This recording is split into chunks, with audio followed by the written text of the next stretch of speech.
कभी ऐसा महसूस होता है कि दिन रात मेहनत करते हैं, पाई पाई जोड़कर पैसा बचाते हैं, लेकिन फिर भी वो पैसा कभी बढ़ता हुआ दिखता ही नहीं। सुबह से शाम तक काम, लेकिन नतीजा वही का वही। ये सवाल हम में से लगभग हर किसी के मन में आता है। आखिर वो मेहनत की कमाई जाती कहाँ है?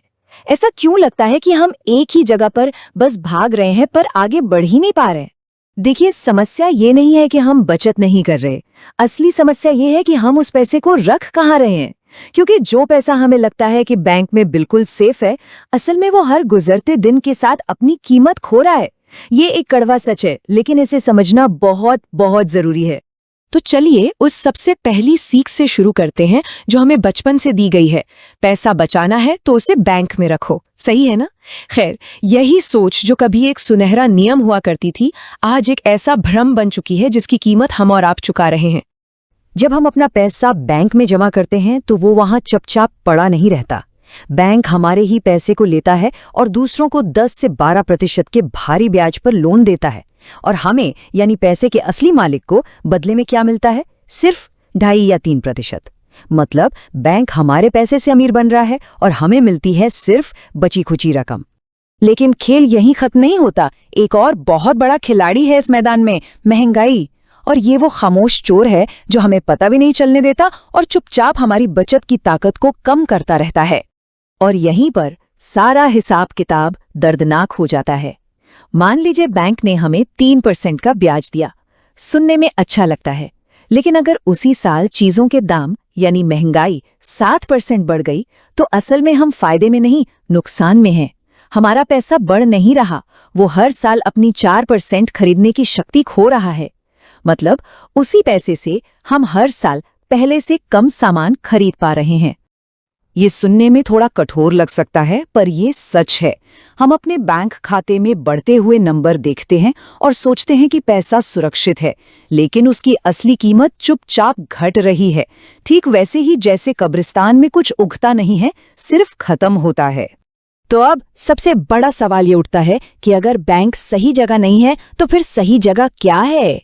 आखिर अमीर लोग ऐसा क्या अलग करते हैं कि उनका पैसा उनके लिए काम करता है और हमारा पैसा बस पड़ा रहता है? तो ये है पहला राज। अपने पैसे को धीरे धीरे मरने देने के बजाय समझदार लोग उसे काम पर लगाते हैं। कैसे? वो इसे देश की अर्थव्यवस्था के इंजन में लगाते हैं, ताकि उनका पैसा देश की तरक्की के साथ साथ बढ़ता रहे। यहाँ एक सीधी सीधी तुलना है। एक तरफ है बैंक की फिक्स डिपॉजिट यानी एफडी, जो औसतन 6% का रिटर्न देती है, जो कई बार महंगाई को भी नहीं हरा पाती। और दूसरी तरफ है निफ्टी 50 जैसा कोई इंडेक्स फंड, जिसने लंबे समय में औसतन 12% या उससे भी ज्यादा का रिटर्न दिया है। फर्क बिल्कुल साफ है। और सबसे अच्छी बात यह है कि इसके लिए अमीर होने की जरूरत नहीं है। SIP यानी सिस्टमैटिक इन्वेस्टमेंट प्लान के जरिए हर महीने एक बहुत छोटी सी रकम, यहाँ तक कि 500 रुपए से भी निवेश शुरू किया जा सकता है। ये बिल्कुल अपने पैसे को ऑटो पायलट मोड पर डालने जैसा है, ताकि वो बाजार के साथ धीरे धीरे बिना किसी चिंता के बढ़ता रहे। दुनिया के सबसे कामयाब निवेशक वॉरेन बफेट खुद ये सलाह देते हैं। इंडेक्स फंड में निवेश करने का मतलब है कि आप एक ही बार में देश की सबसे बड़ी और सबसे अच्छी कंपनियों की ग्रोथ में हिस्सेदार बन जाते हैं, वो भी बिना किसी सिरदर्दी के। चलिए अब चलते हैं दूसरे रहस्य की ओर, और वो है ठोस संपत्ति बनाना। मतलब ऐसी संपत्ति जिसे हम छू सकते हैं, महसूस कर सकते हैं और जो वक्त के थपेड़ों के बावजूद अपनी कीमत बनाए रखती है। सोने को ही देख लीजिए। साल 2000 में 10 ग्राम सोने की कीमत थी लगभग 4,500 रुपए। आज वही 10 ग्राम सोना 65,000 रुपए के आसपास है। ये महंगाई के खिलाफ एक जबरदस्त ढाल है। कोई भी बैंक आपको ऐसा रिटर्न कभी नहीं दे सकता। और फिर आता है रियल एस्टेट, जो कि एक डबल धमाका जैसा है।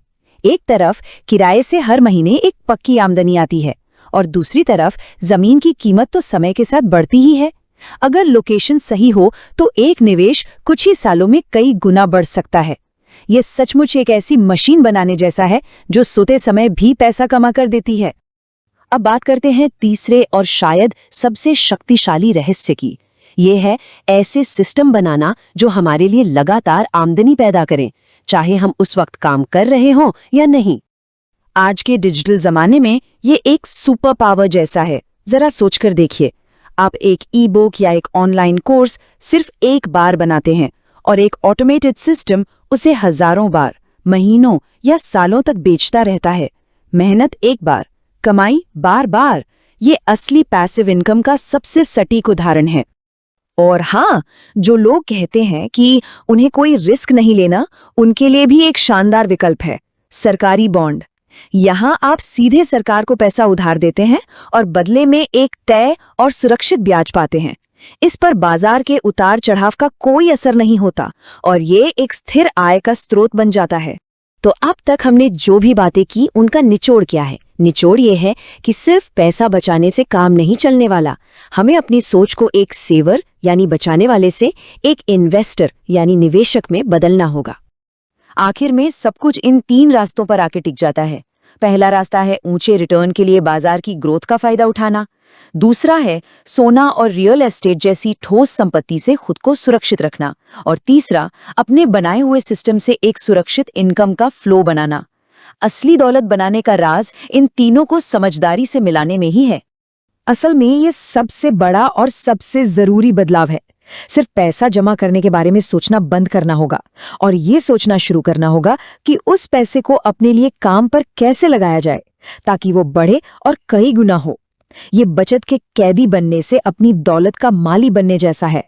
सोच का ये छोटा सा बदलाव ही असली वित्तीय आजादी की तरफ पहला कदम है। तो अंत में सवाल बस इतना सा है, क्या हमें पूरी जिंदगी पैसे के पीछे भागते रहना है या फिर हमें ऐसे सिस्टम बनाने हैं कि पैसा हमारे लिए काम करे? चुनाव हमारा है।